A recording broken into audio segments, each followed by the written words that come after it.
Okay, hello friends and family. Now I know I am live streaming on my personal profile because I have a special guest. She's a friend and a collaborator, and I feel like this message applies a lot to my mom friends out there.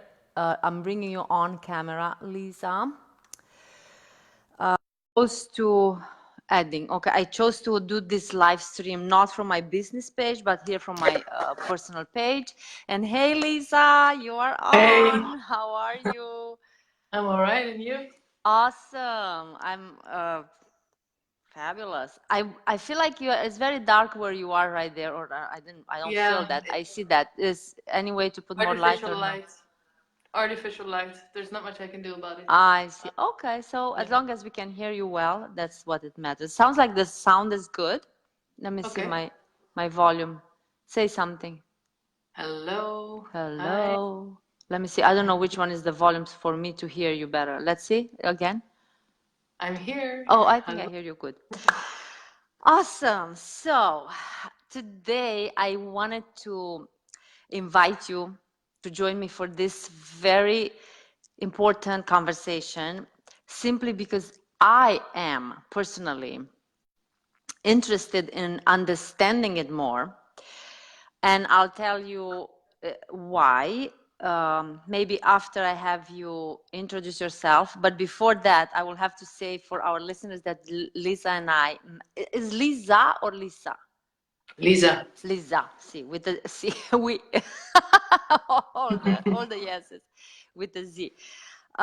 We met in the online space. We actually never met in person. Lisa is in Europe, in where, Belgium? Belgium. Belgium.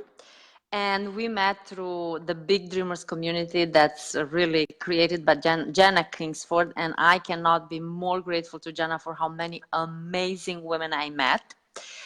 And through Marion Rose and through Lisa, I've been introduced to the awareness parenting. Yes, is that Aware correct? parenting. Yes, Aware, aware aware parenting. parenting. Because before I was doing attachment parenting. Aware And parenting is a kind of attachment parenting. it's Yeah. somewhere on that, I think on that Yeah. spectrum, but aware parenting, I feel like it's even like one Next step level. Yes. above. I don't know if we can call it above or, yeah, next level.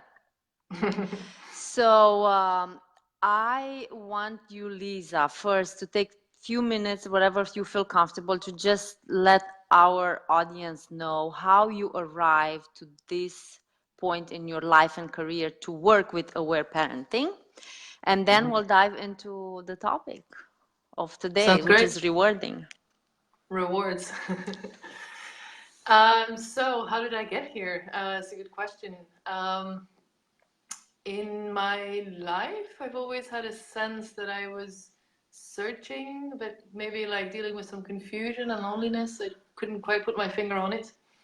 And then 5 years ago, I stepped into a relationship which turned out to be quite a narcissistic one. I didn't realize at the time.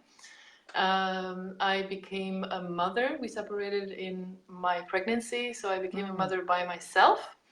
It was a very traumatizing period in my life because I was having a lot of troubles keeping my boundaries respected. So just to sketch that it was quite the time when I became a mother, there was a lot of fear and trauma there that I couldn't quite put my finger on. And I was surviving and I was doing the best I could. I was really passionate about attachment parenting. I was going to be a perfect breastfeeding mom. I was going to do everything natural and perfect and have everything natural clothes and all that sort of stuff. And I was really prompt with responding to my baby. Like I knew that from my instinct that that's the type of parent I wanted to be. I hadn't really done any research on attachment parenting or anything, but my baby kept crying. She just kept crying and crying and crying, and I was wondering what is that all about. And I started researching, and I found a book online which was called, if you translate it into English, because it was a Dutch book, it was called The Language of Tears. Mm. which is actually a book by Liza Solter, who created Aware Parenting. And what I thought I was buying was, how could I like distinguish what cries are for what? Like I thought I was getting the manual I was looking for. And I saw that there was another book by her that is called The Aware Baby in English, but in Dutch it translates into Babies Know What They Want.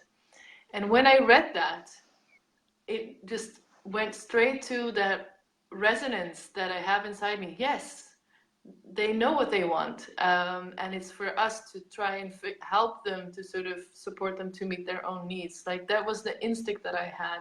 So I ended up reading that one first, and even though my baby was crying a lot, I read that one after.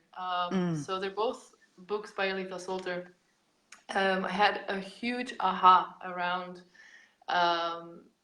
the physiology of the stress response, and how crying is also a method of releasing stress. So sometimes when we think that that the baby's crying because she has an urgent need, like food or whatever it may be, Bathroom.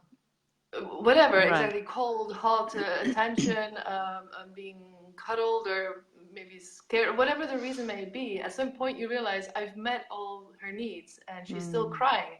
And a lot of mothers go into self-doubt in this moment, because they think, well, there's a need that I have overlooked because she's still crying, because the masses don't really have access to this insight, that the physiology of a baby will also use crying as a way to discharge stress. So when I realized that, I had found the aha in parenting for me.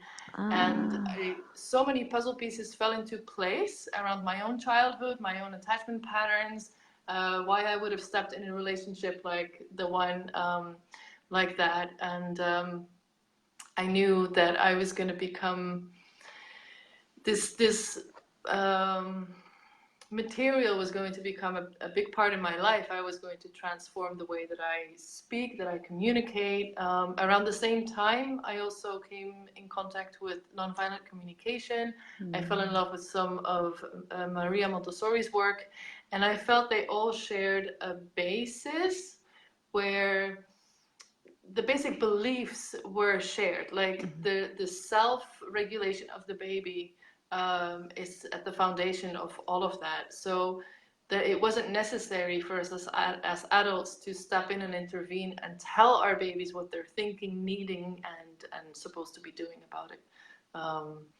So that's how I got here. I've been aware parenting ever since, with my daughter. She's 4 now, and navigating how that can work to care for myself, to care for her, and have that be an and story that it's possible to get each of our needs met without sacrificing the other person.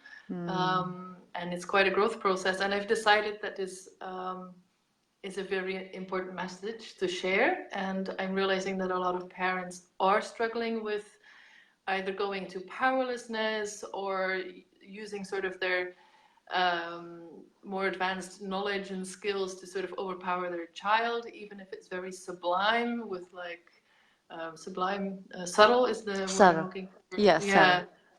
So I felt called to start coaching, and I'm still going on with my journey. Now I'm starting to learn about somatic experiencing, which is a modality I really love, which supports, again, that stress release in the body. The psychosomatics. It all fits together in a big, perfect puzzle for me, because you have the communication piece, there's the body, the stress system piece, and then there's the playful ways of attaching, all sort of attachment bond creating behaviors that we can use.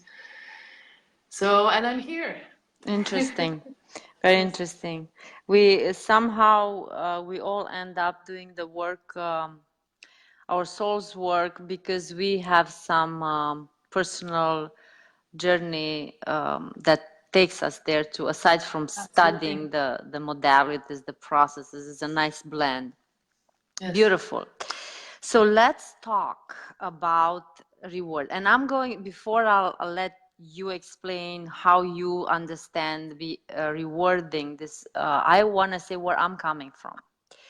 So the other day I posted and I asked the question, does anybody know what Pavlov dog I saw you, experience yes. is? I was just curious to test to see how many people are learn about Pavlov's experiment and if they understand the meaning. And some people responded that some conditioning reflex. It's not really a reflex, is a conditioning. So we act in association with something Yes. that acts as a Yes. trigger. Yes. But why am I interested in this? Personally, because my son is offered lots of rewards. Hey, Cynthia. Everywhere we go, whether it's Yeah. swimming lessons, whether it is I'm trying to think, maybe not in the martial arts, they didn't have that, but most active, like at the end of summer camps, in school, I have to say that the teacher said in the meeting, she said, oh, the Halloween candies are such a savor for me, bring them in. And I couldn't help myself. I just said out loud, please, no rewarding with candies. I didn't even say no rewarding at all. You're going to explain to us why no rewarding at all. But if you reward, please, not with food, because it's such a difficult conditioning to uncondition. And that, Yes. so I have this personal motivation because I'm raising my son and I'm trying for him to understand that food is to nourish the body, to fuel the body. It's not because he does good or bad, he's happy or sad. That's not the reason to eat.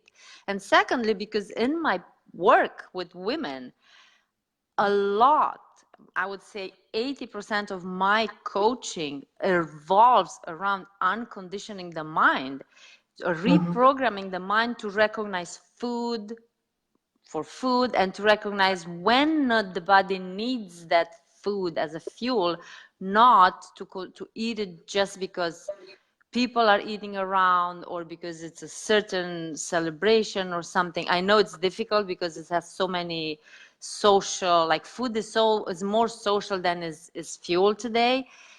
Yet I feel like that is one big reason why we see so much struggle around food.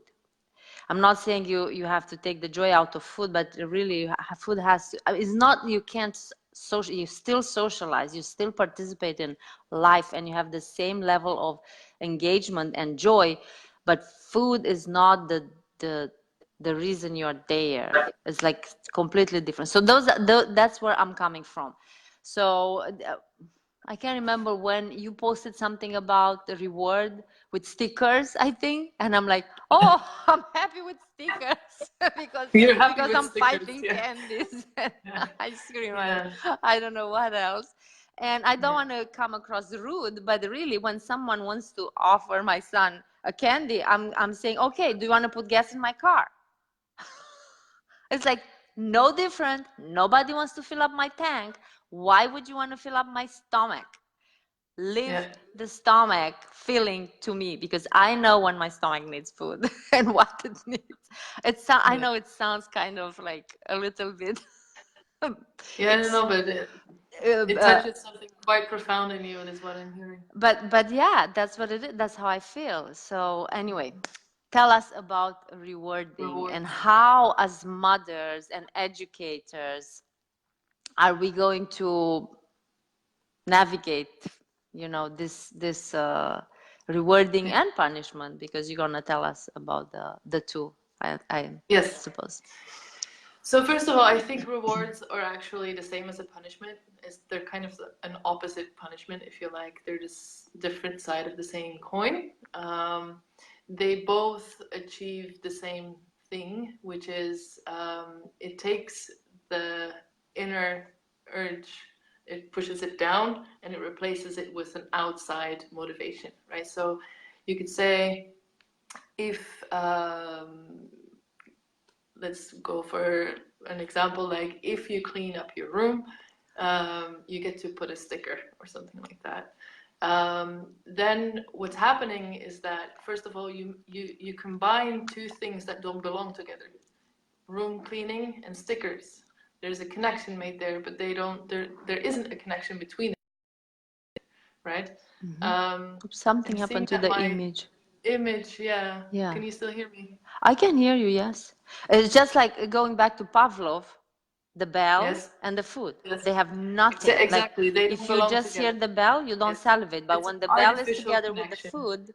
salivation comes into the picture. Okay, Exactly. cool. It's bringing two things together that are Otherwise, not exactly, related.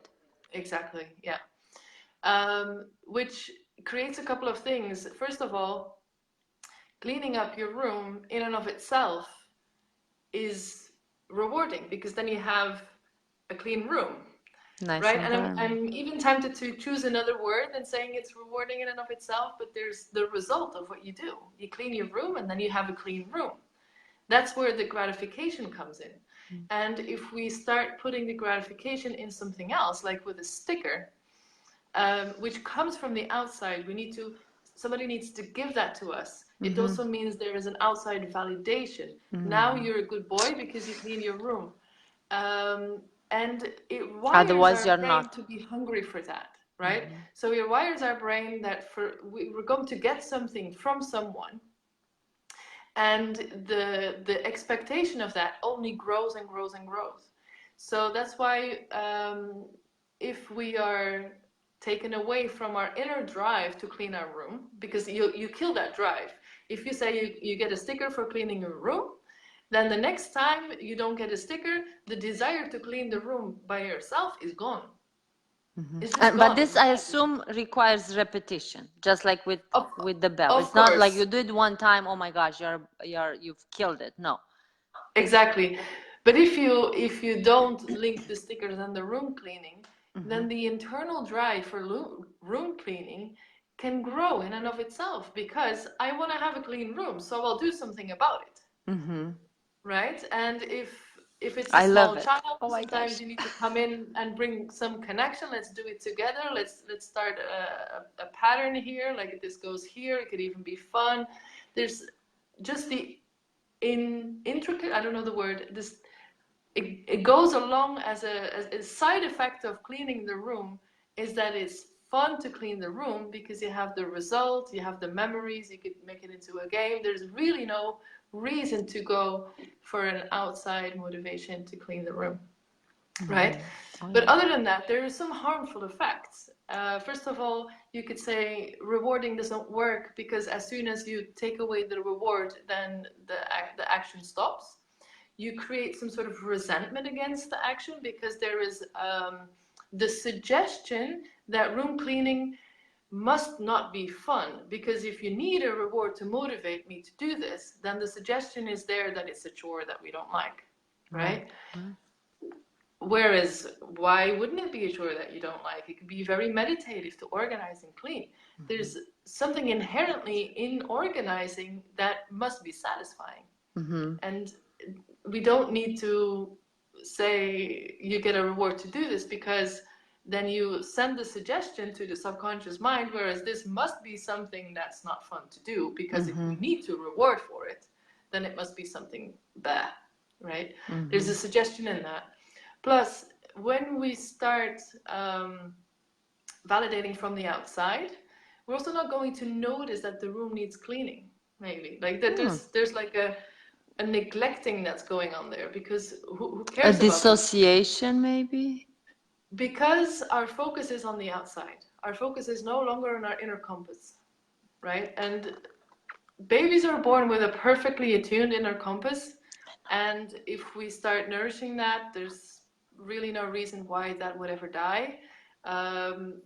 There's been some studies as well around food, which might be very interesting for you to learn, is that if you put 6 to 9 months old babies, and they just surround them with all types of different things that they could just eat, they observe them, they don't intervene, and a week later they see, or after months, but like over the span of every week, they have a perfectly balanced diet. And there's really no reason to intervene and to say you need to eat this thing because it's better for you now. Because we start from the outside to intervene. That means that they don't listen to that inner drive anymore. And Oh, I that's love nice. this. They stop doing it. They don't know what it feels anymore to listen to the inner compass. They're always looking for, what do I have to do? And you can see it in our culture too. It's like we struggle with our inner navigation system because we don't know how to listen to it anymore. And we're constantly looking for all the self-help books out there. Tell me how to eat. I need the perfect regimen. Oh, this is the schedule for productivity. You need to get up at this hour in the morning. Then you need to do this thing. You need to do this journaling. You need to do this minutes of that. And then you'll be in the perfect mindset. But how come I need to look outside of myself for the perfect schedule? Is because we don't trust our inner compass anymore. Yes. I And this love is you're what we're saying talking this. about. I Yes, love it so because that's what I'm in my cure method. That's exactly what I talk about. The C stands for connect. Connect back to that built-in inner wisdom that's been there since you were born, and every human on the planet has it. And I always use the example, newborns, they know when to eat, how much to eat, when to stop. They yes, won't stay with the exactly. breast in their mouth forever until the Yes. milk flows all over. No, No, that's not what it's they do. all built in, and the Yes. voice is still there. The problem is so much static noise that we Yes. allow that we no Yes. longer hear. It's just like a radio. The radio station Mm-hmm. still plays the radio, but if you're outside of a reception area and Mm-hmm. you get to get the static noise, then you tune out and you try to find another radio station that sounds Mm-hmm. clear but is not your own. So that's my, Yeah. like, I'm getting goosebumps. That's what I work with women. Find Yeah. your cure. It's not my cure. I found mine. Your I cue. know what works for me. I'm helping you find your cure. And that is, it's huge to go back to connect to the body, to re-enter Absolutely. that trust and love and care relationship with the body. Everything Yeah. from there just unfolds naturally. You don't need an expert.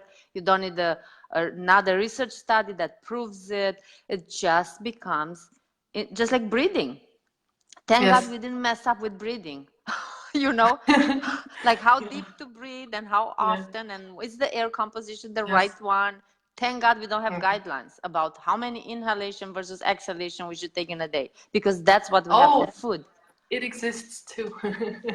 Wow, it's um, anyway. So yes, that was just to bring it into, because we yeah, want to help mom to help their kids, but we also want to have moms help themselves. of course, So, of course. It's all about that inner compass.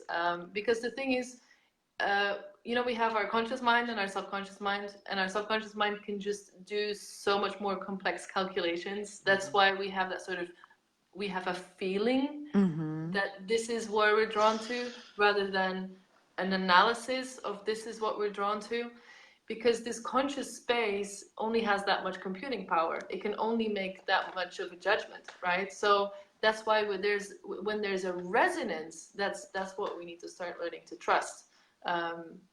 It's just, it can calculate so much better choices. I guess that's the simplest way to put it. And so then the question is, how do you get back to that, right? How do you get back to that?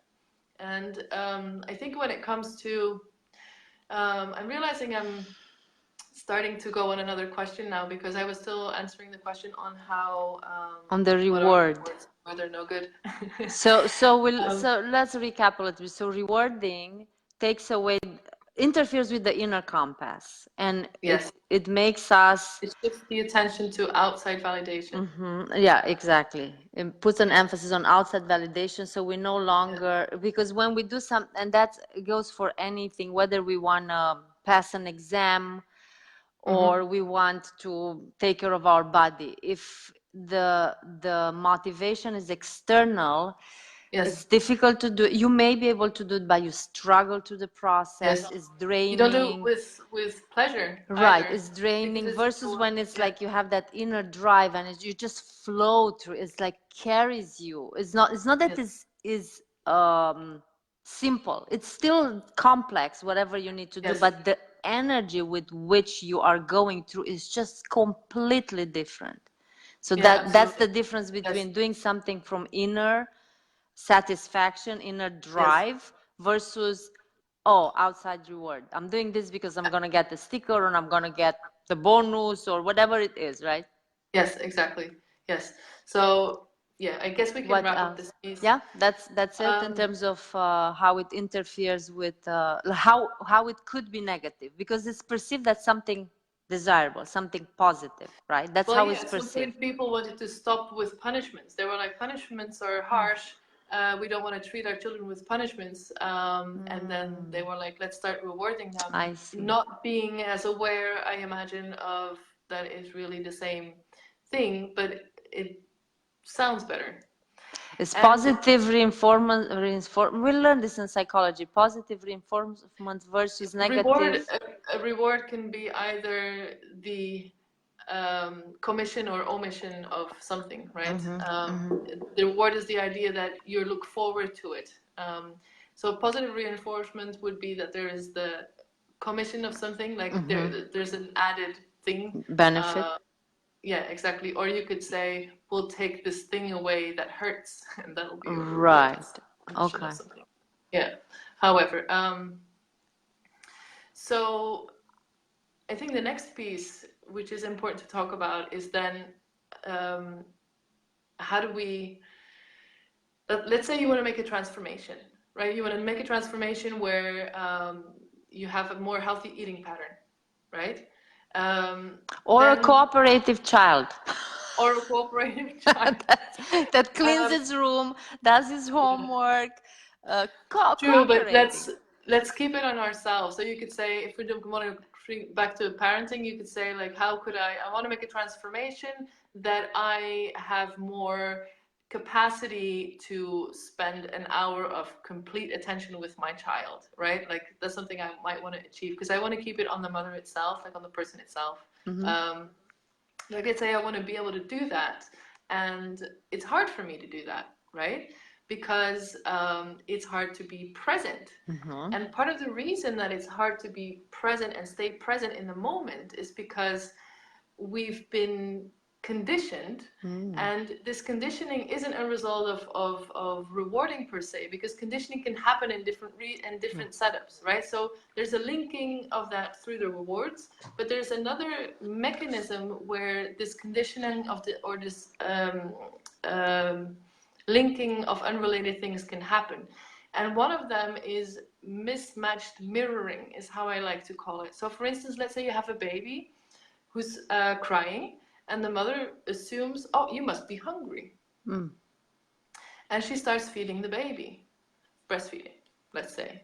At some point, he will eat, right? There's you could say babies don't overeat, but like you can condition the baby to some point where to bypass the reason why he's actually crying. The boob for comfort. It's like, I wasn't hungry, but I had this feeling of sadness inside, and it seems that every time I have this feeling of sadness, that I get the milk fed, right? It could also happen with toddlers. Maybe oh yes. This is, and that's how we tie emotions to food.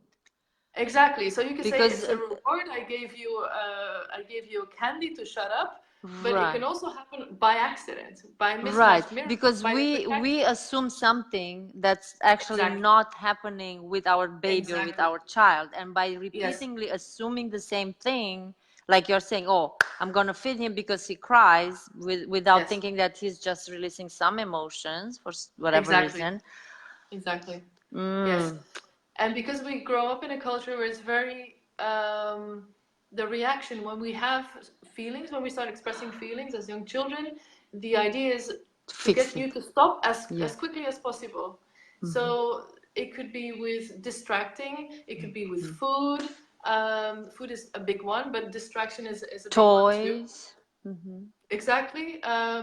So that's why for us as parents, when we become parents, it's often very difficult to be present, very, very present with our baby or child for a longer period of time. You could say the most difficult mindfulness training is to spend an hour with your child, completely present, without enforcing your will or anything like Oh my that? gosh, I'm so totally guilty. I mean, not, don't want to use the guilt thing, but I'm, You recognize it? yes, Yes, absolutely. absolutely. And part of the reason is that because we have a conditioned response to run away from our own feelings. And how do we do that? We develop control patterns. Mm-hmm. And a big control pattern is food. And that's what you know as well with your clients is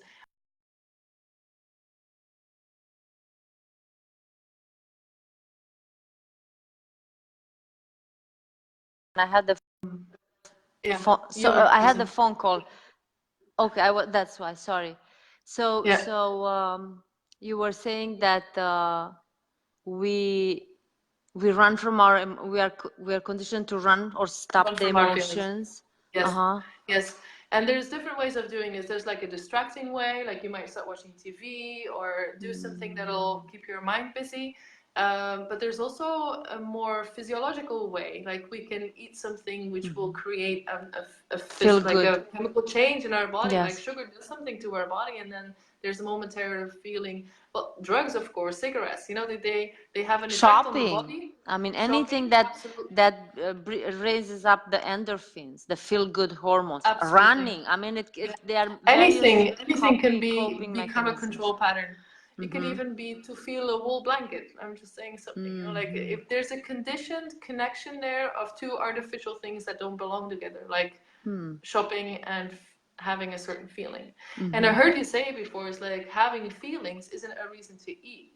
Like they don't belong together, but in our culture they do. They do, yes, Yeah. absolutely. Yes. So, and that's a conditioned response. That's a cultural conditioning that we Conditioning. go through. It's like, Yes. well, you're upset. Here, have some pie Oh to yeah, comfort that's yourself. Exactly. Um, so more conditioning, but not necessarily on rewards. But I think it's all sort of part of the same mechanism because we struggle with our control patterns. And this is the level where we can bring in healing so that we shed the control patterns. Is when the control patterns go away that we have a, how do you say that, a more natural response to actually connect with the feelings. And when we do that, we realize we don't have to be scared of them. We can be present with the feelings. Then they actually resolve run away. themselves, Mm-hmm. right? Right. And when the feelings resolve themselves, you don't have to carry them along with you anymore. And you have ever increasing capacity to be present with your child or to make the decisions around food that you desire to make. Interesting. Yeah. So, is there anything else that you would like to share about in this, like reward, conditioning, punishment, all this, or we go into some practical, like how do we I'd like help to our add one children? more. Yes. Yeah, I'd like to add one more because I think being rewarded or punished as a child, the way we were treated as children, we internalize that. So at some point, as adults, we start punishing and rewarding ourselves. You can see it with your clients. I'll reward myself with sugar, but the punishing too. And a very common way in which we keep punishing ourselves is with guilt. And I think the very first step often in bringing in change in your own behavior is to actually first get to a point where you're completely okay with the fact that you have that behavior. Yes. Right? It's like the gateway to change is first to completely accept that you have that. I personally have like one of my biggest control patterns is sugar. Like it's a thing. Like it's always been a thing. When I was 16 years old, and I partly, when it comes to my relationship with food, the strategy that my mother chose, because she's very, very healthy. She was macrobiotic food and everything homemade and like almond milk and like there was a whole passion. And she had a macrobiotic restaurant. She was feeding me whole grain rice with azuki beans and like you could say I had the perfect nutrition as a baby, probably. I mean, if you could have the point of view that was the perfect nutrition, but like, I would question that, but according yeah, I to know you have a different point of view on that, according but to like her I'm trying to knowledge say, and what she did, yeah, yes. Yeah. But I think there's many healthy ways to eat, but that's besides the point. Right, right. My thing was that her strategy to keep me healthy was to pretend that all of the stuff that's out there doesn't exist. Ooh. Right? So I didn't know what was Coca-Cola. I see my screen went away, but I'll keep talking. Hopefully comes back. And so at some point I was 16 and I was able to go out and about, and I had no resilience towards all this sugar that was all out around me. Like how do I navigate this now? I've never had a chance to learn how to navigate this sea Right. of all that unhealthy stuff that's around in the world. So part of the way that I am raising my daughter is to bring in from a very early age. It's like this stuff exists in the world. It's not our main environment that I'm shaping for you. Like I'll take you to a different environment where you're not constantly bombarded with all of that stuff, but it exists. And like the first 3 years, she was not exposed to that at all. But then there's like kindergarten and parties, and then how do you navigate that stuff? And it's not by micromanaging. It's about letting her make mistakes, and then like at some point, Mom, I have a tummy ache. I was like, you have a tummy ache because you ate so much sugar. And like, well, how does that feel now? Like there's a learning curve there. How do you deal with all that stuff that's out and about there? And I think that's also a very important part of this story about our relationship with everything that's out in the world. We need to be able to navigate that inner compass, and it requires practice, and it requires self-reflection. Yes. And right, we can't tell our kids the lesson and accept and as they need to experience and learn that lesson for themselves. Yes. Yes. Yes, I would add to this one how the guilt. That's where I was going. The guilt. Yeah, finish with the guilt, and then I'll say my reflections. So if I were going to say, like the way that I've been, my personal relationship with food and sugar, right? Like I might have a very idealistic relationship with food is that I go from, does it spark joy? Then it belongs in my life, but actual joy, not like the short satisfaction stuff. Like that's my personal point of view, is that if it sparks actual joy, like if I see the apple and it like speaks to me, then that I need that. That's what my body's asking for, right? But then there's like the moments where, if let's say I'm feeling depressed and like all I can think about are factory made cookies, right? Then I'm realizing there's something going on here. And the gateway to resolving that conditioning, to undo that craving, has to do with, first of all, it's totally okay that this is happening, because at some point I created that connection to protect myself, because overwhelm is even worse, right? So I would even, at some point I would say, okay, I'll have the damn cookies and I'll do my inner work. And then the next time I'll have more capacity around that. So, you know what I mean? You need to be able to accept first that where you are is where you are. You do what you have, what you can from where you are, and take those steps with complete self-acceptance.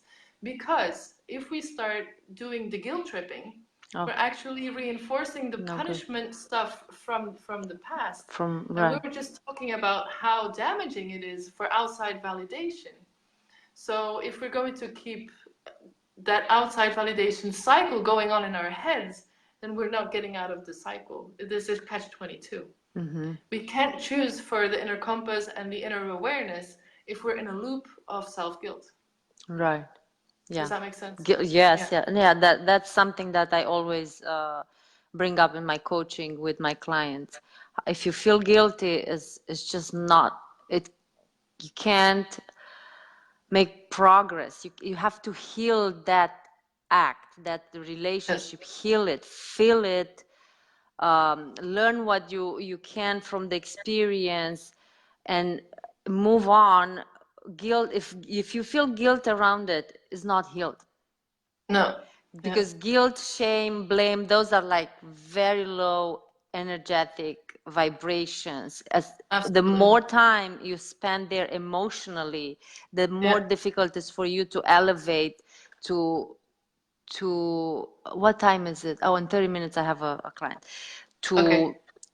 to elevate yourself to where you can make choices that serve your body, actually. Absolutely. So because Yeah. it is difficult, I would have to say it requires a lot of practice and awareness, always to become to be like an observant. That's the best way I can say. It's like step outside of you and imagine that you are watching a documentary of someone's life. Mm-hmm. So you see everything what's happening. You're not in it, you're observing. Mm-hmm. So when you observe yourself with curiosity, then you are able to like draw conclusions and come up with steps to prevent from whatever happening again, or you will Mm-hmm. develop your own strategies, like your Yeah. compass comes back to. Yeah, yeah, to have a big picture orientation. So, what's the Yes. big picture here? Like, and Yes, let that be my yes, guide. Yeah. yes. And accepting what is. And with regards to food, I have to say that indeed we are surrounded with lots of processed foods that personally I don't consider food. Mm-hmm. So we have to redefine food. That's my, it's the R in cure is big. You have to redefine food and you have to redefine normal. If Mm-hmm. you think that what the average, the majority of people are eating is food and that's normal, Mm-hmm. then you just expect to live that normal life where you gain weight and you accumulate Yes. diagnosis and prescription medication and all that, Yeah. because that's what normal is normal to Exactly. for this to happen. Yeah. But if you choose to redefine normal and say, no, that's not Yeah. Yeah. normal, This is my normal. Yeah. right, this is my normal, therefore this is my food, what the normal food is Yeah. obviously leads to normal. so Yeah. Yeah. Yeah. so you have to redefine all Yeah. that, Average doesn't have to be your normal. Absolutely not. Yeah. right? And My then my it's version is you that is and sorry. my version is that what I described in the beginning, right? Is that the normal is that kids are motivated with punishments and rewards. I can't even find a single Right. school who doesn't have that approach, right? Yeah. So if I want to So step it's out not of that, normal. we create our own different normal. Yeah. And currently that means homeschooling. So that's what And we many do. parents are doing that, believe it or not. Yeah. Often I think about that too, but so far I haven't taken Follow your action. compass. Don't Yeah, go I against haven't taken action on that. But it. so we go back to to kind of so everybody goes home after watching this interview with some practical takeaways.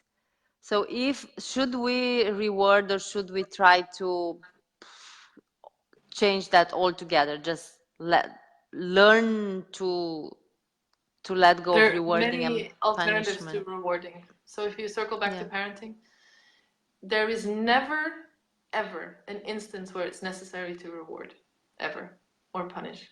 It doesn't exist. It's a fabrication of the mind that you need to Mm-hmm. do that.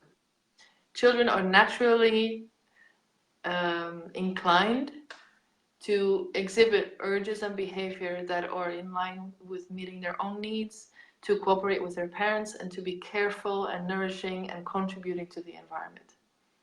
That's their natural state. Mm-hmm. If they don't behave in a way that is like that, it's because either they don't have the right information or they're, like they don't have the understanding about what certain things are. Like that's where we need to step in to provide information. Mm-hmm. The other reason could be that they have an urgent need, like they're just so hungry, so that they go against their own needs or go against somebody else's needs or do something that is harmful. Or the third one is they're feeling disconnected from themselves because they're dealing with so much stress. And it's often the That's a last big one. one. So that's a big one.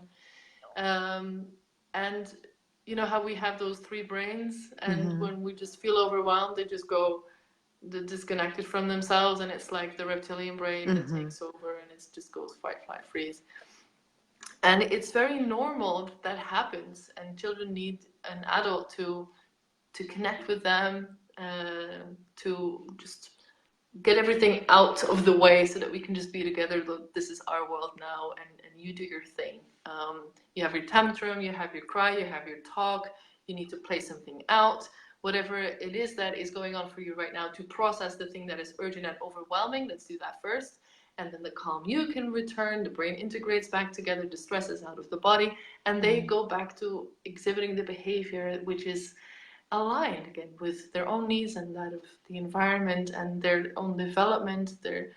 It's just all so perfectly regulated, and there's no need for us to step in and say, will you now finally put your boots on, because then you can have an extra ride on the carnival. Like, you know, there's just never ever a reason to do that. And I recognize that parents do this out of a sense of powerlessness, and maybe a lack of other tools. And if that's the case, then, you know, first of all, be gentle with yourself, because you're doing the best you can.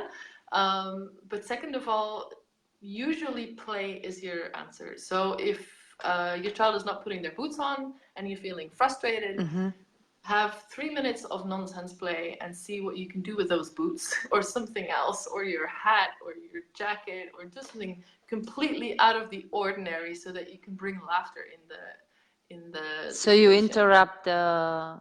I interrupt the stress. So if I'm starting to feel overwhelmed, and this is the work I had to do, I don't wait until I'm overwhelmed number 10. I intervene when I'm overwhelmed number 3, let's say, on the scale. And I just start doing something completely silly to break the stress in the moment, so that we can connect again with giggles. And then often it's just a matter of me saying, sweetie, I really need to go. And then she goes, okay, mama, and we're off. And maybe she was just needing a moment to just blah, right? Or maybe she was feeling disconnected from me and she needed reassurance that I was going to meet her where she's at. Or maybe she's feeling like she's telling herself, I'm being bossed around now and I'm tired of it, and I finally need my mother to listen to me now, and I'm just going to be stubborn until she does. Then I recognize the need that she has, a need to make some decisions and choices of her own. And I say, like, well, how's the way you want to put your boots on? Or do you want to go the back door or the front door out? Like, we have 2 exits in the house here. Like, little choices are often amazing. Like, sounds empowers like you want to be them. the leader. Because it empowers them. It empowers them, exactly. It and reminds there are many them that they have a we can will. give them without sort of interrupting our whole day. Like, we don't need to diminish ourselves and give every choice away, but there are plenty of choices that we can give that are empowering to them. It's like, it sounds like you want to be the boss now. You want to be the leader. You're going to lead us to the car. Okay, let's go. It's just it's an energy thing. It's about connection. Connection and play solves pretty much everything. And if connection and play play doesn't solve it, then we're in that stress zone, and then it's just about blah moment, having a blah moment. And it's okay, right? That's okay. It's okay. Let that happen, because if you're going to try to avoid it for the rest of the day, you're going to be like this for the rest of the day too, trying to avoid that temper tantrum. Whereas if you just let it be, just let it be. Your own home, then it's out, and you have a cooperative child that goes along with you. Yes. It's never necessary to reward, ever.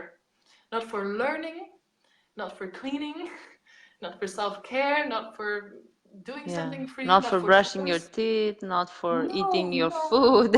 Absolutely not. No. And brushing teeth is usually also because they feel powerless. Oh, yeah. Well, it has to be a good feel. You want to brush your teeth so you have a good feeling in your mouth. Right? Exactly. Not because and it feels overwhelming, especially if you're in there as a parent. So my daughter brushes my teeth too, or she locks herself in the shower door until she's ready. It's like, you want to be in charge of the door. I was like, it sounds like you're in charge of the door now, and whenever you're ready to come out and brush your teeth is when we're going to brush our teeth. And it can take long, but it's worth it, because if I overpower her, then I've done damage. Right. Good. So, if is there anything else you would like to add, or? Around rewards, I think we've said a lot of I think things. I think we covered pretty well. So if anybody watching live has any questions, please feel free to ask. And I hope the sound went through just well, because it would be terrible if we had all this interview Yeah, with no imagine. sound. Yeah. And for those of you that are watching the recording or replay, if you have any questions, any thoughts, we would love to hear from you. If I will put Lisa, do you have how do you want people to find you if they want to learn more about aware parenting, and how maybe they want to work with you, or anything, or just follow you first to get to know you better? Where do they find you? I think since you're on Facebook now, might be just easier to just click on my name there. I think it's probably my personal profile. I'm not sure, or I think the. this is both our personal profiles. What we will do Okay. below this video, I can add in the description, or to your business page where you do most of your work. Yes, yes. Yes, and if you have a website, we can. Yeah, but it's on there. So if you find me on Facebook, if you just keep clicking, the website is there. I offer Skype sessions. I offer messaging support as well. Yes. So you can sign up for that. If you just send me a So message via Messenger is also fine. so you parent coaches, you coach parents Yes, to help develop this connected and cooperative relationship with their children, absolutely. aware Yes, even if it's parenting, just to help support you with bedtime routines where it can get a little stressful, or if it's just eating, um, schooling, all of that, and absolutely. Yeah, after school games, how do I reestablish that? How do I help my child process all the stress from school? Get some and routines in there that are helpful. and I want to add that any parent that will go in to work with you to help their children, they will reparent themselves. Absolutely. So it's Absolutely. not, This is like the long term, this is like the sustainable parenting, right? So yes. it requires to connect with yourself, because you can't Hmm. connect with your child if you're not willing to connect with yourself. Yes. So it can be confrontational, but it's the most rewarding thing ever, and it's the long term sustainable thing. Yes. Yeah, if you want to do behaviorism, then you do that, but you sacrifice the relationship with yourself and with your child. Yeah, I believe so. This is so powerful, this work. I'm loving it. Thank you so much for your time. This was Thank you. wonderful, and we will share all the ways for people, my friends and fans, and whoever watches this, to connect Yeah. with you. And I think that's it. We'll wrap here. Oh, I wanted to do one more thing. So you named the author, the creator of the method. What is her name? Alita. Alita. Alita Salter. Alita Alita Salter, Salter. and she has Yes. lots of good books. The one that you Absolutely. recommended, because I was in your group last year, was Yeah. a quite challenging year for me in parenting. And oh my gosh, being in your group and having your support made a huge difference. I'm So, glad and to you hear. recommended, yes, you recommended a connected and cooperative. I like Yes. that book. Yeah, And that's for age group 2 through 8, yes. which is connected and cooperative, I guess. Mm-hmm. I'm starting to doubt now myself. No, I think Um, that's the title. I wanted to bring the book, but it's in the other room, so I don't have it. I'll go and get from my shelf so we can show it for the camera. Cool, thank you. Because I don't have it here.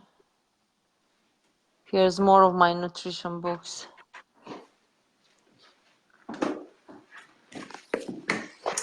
This is.